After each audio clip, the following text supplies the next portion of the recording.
Stethoscope, is it more accurate then a coin toss? ये कोई challenge नहीं है, ये एक सवाल है। ये मेरे अगली किताब का नाम है, स्टेथोस्कोप, क्या ये कॉइन टॉस से ज़्यादा एक्यूरेट है? एक कॉइन टॉस अगर करते हैं तो उसमें रिजल्ट आता है हेड या टेल। मान लो आपको कोई पूछता है कि लड़का होगा कि लड़की होगी, आप कॉइन टॉस करते हैं, हेड का मतलब लड़का और टेल का मतलब लड़की, और हेड आता है, आप बोल देते हैं कि लड़का होगा। क्या चांसेस है कि जो आपने बोला वो सच निकलेगा? 50% चांस। तो अगर एक स्टेथोस्कोप को या कोई भी डायग्नोस्टिक टूल को कॉइन टॉस से ज़्यादा एक्यूरेट होना होगा तो एटलीस्ट वो 50% से ऊपर उसकी सेंसिटिविटी होनी चाहिए। तो क्या स्टेथोस्कोप की सेंसिटिविटी 50% से अधिक है?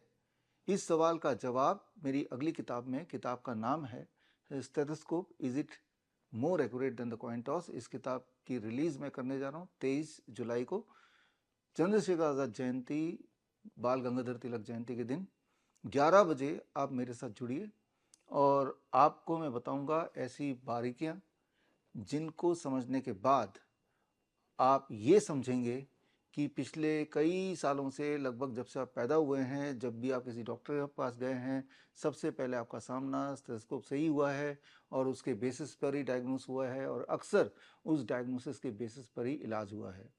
तो मुझे पूरा यकीन है कि आपको अपने उस तरह के सारे डायग्नोसिस और उस तरह के सारे इलाज पर एक बार सवाल तो खड़े कर ही देंगे।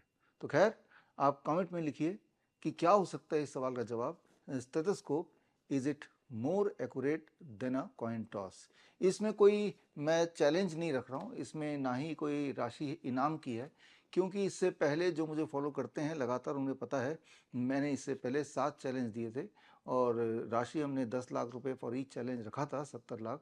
अभी तक कोई भी इन 7 में से किसी भी एक चैलेंज को क्लेम करने नहीं आया, जिसमें प्रमुख चैलेंज ये था कि अगर कोई पागल कुत्ता काट ले या रेबीज़ वाला कुत्ता को काट ले, उसके बाद अगर आप रेबीज़ का वैक्सीन लगाएंगे तो आपके मरने के चांसेस घटेंगे नहीं बल्कि बढ़ेंगे।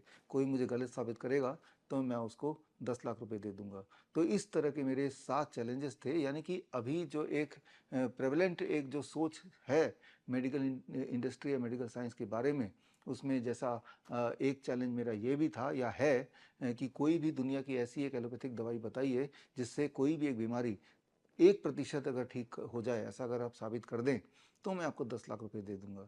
ये सारे मेरे चैलेंज आपको शॉकिंग लगेंगे, लेकिन सबसे ज़्यादा शॉकिंग बात है कि अभी तक इस चैलेंज को कोई चैलेंज करने आया नहीं, कोई दावेदारी के लिए आया नहीं। तो खैर, मैं जानता हूं कि जो मैंने वो 7 चैलेंज रखे हैं पुख्ता सबूत के साथ रखे हैं, और सबूत पर मैंने किताब भी अभी रिलीज़ की थी पिछले महीने, मेडिकल सुपरस्टिशन किताब का नाम, जिसमें 7 चैलेंज और उन चैलेंजेस को डिफेंड करने के लिए उनसे संबंधित एविडेंस भी मैंने उस किताब में डाले, जो ऑनलाइन अवेलेबल है, अमेजन में है, फ्लिपकार्ट में, मीशो में, मेरी वेबसाइट में आप खरीद सकते हैं और आप देख सकते हैं कि अभी जो मेडिकल इंडस्ट्री चल रही है, अभी तो क्या, जब से आप पैदा हुए हैं, अगर आप एलोपैथी के हॉस्पिटल में पैदा हुए हैं, जो भी कुछ आपके साथ हुआ या होता आ रहा है, जैसे एक बच्चा जब पैदा होता है, पैदा होते ही उसकी वैक्सीनेशन शुरू हो जाती है। तो एक चैलेंज मेरा ये भी था या है आज भी कि किसी भी तरह के वैक्सीन से इंसानियत को किसी भी प्रकार का कोई फ़ायदा हो, ऐसा अगर कोई साबित कर दे तो मैं 10 लाख रुपए दे दूंगा। बहुत ही स्ट्रेट फॉरवर्ड चैलेंज है, ऐसा कोई एविडेंस दिखा दे, और अभी तक कोई भी दावेदार आया नहीं और मुझे पता है कि आएगा नहीं, क्योंकि आएगा तब जब कोई इस चैलेंज को साबित करने के लिए, गलत साबित करने के लिए कोई प्रूफ, कोई जर्नल का कोई रिकॉर्ड ला के दिखा पाए। और आपको जानकर हैरानी होगी, पूरे इतिहास में पिछले 60-70 साल में जब से वैक्सीन का ट्रेंड आया है, तब से लेकर अभी तक में कोई भी ऐसा एक क्लिनिकल ट्रायल नहीं है जिससे ये साबित हो कि कुदरत, इस दुनिया में जितने वैक्सीन आए हैं, चाहे बच्चों वाले वैक्सीन हो, बड़े वाले वैक्सीन हो, उससे किसी भी तरह से इंसानियत का कोई भला हुआ है या किसी इंसान का भला हुआ है। फाइनेंशियल बेनिफिट हुए होंगे उसको छोड़ दीजिए, हेल्थ वाइज कोई भला हुआ हो। इसीलिए अब जो मैं चैलेंज की बात कर रहा हूँ, वो चैलेंज ना हो के एक सवाल की बात कर रहा हूँ। Stethoscope, is it more accurate then a coin toss? Just इस पे हम अपने एविडेंस रखेंगे, इसमें कोई राशि नहीं, बिकॉज पता है मुझे कि राशि होगी भी तो इस चैलेंज को भी कोई स्वीकार करने नहीं आएगा, क्योंकि स्वीकार करने के लिए आपको एविडेंस लाने पड़ेंगे, और जो भी मैं चैलेंज देता आया हूँ, या फॉर दैट मैटर जो मैं इस किताब की बात कर रहा हूँ जो मेरी रिलीज़ होने वाली है, ये सबूतों के आधार पे, सबूतों के साथ रिलीज़ होगी।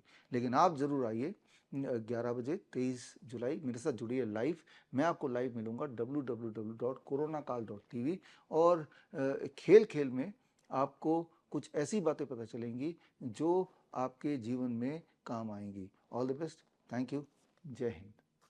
बड़ी से बड़ी बीमारी का आसान से आसान इलाज घर बैठे ही हो सकता है। अधिक जानकारी के लिए कांटेक्ट करें नियरेस्ट डॉक्टर BRC clinic@home।